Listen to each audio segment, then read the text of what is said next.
后来乡亲啊，讲这个国防部要甲美国买战机，买66台 F-16V 的这个战机，若是加上庆祝甲人员的训练费等等，总共爱开新台票4000亿。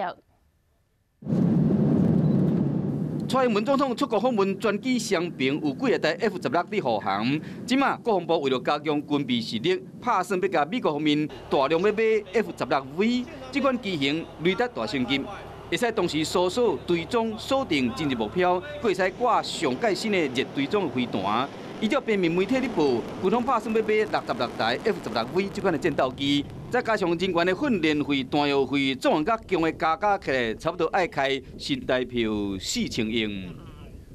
符合我们战备需求的都是我们的采购项目。那这一部分美方也会评估我们的这个作战需求，要等美方回复，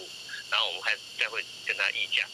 空军司令部证实讲，确实有要买战斗机的拍算，不过就要等美国方面评估适合的装备，后来经过超过了后，才知影讲到底要开偌济钱。无论安怎讲，中国战斗机有几摆是台湾袂使当作无要无紧，提升国军空中的防守能力，绝对是上界要紧的代志。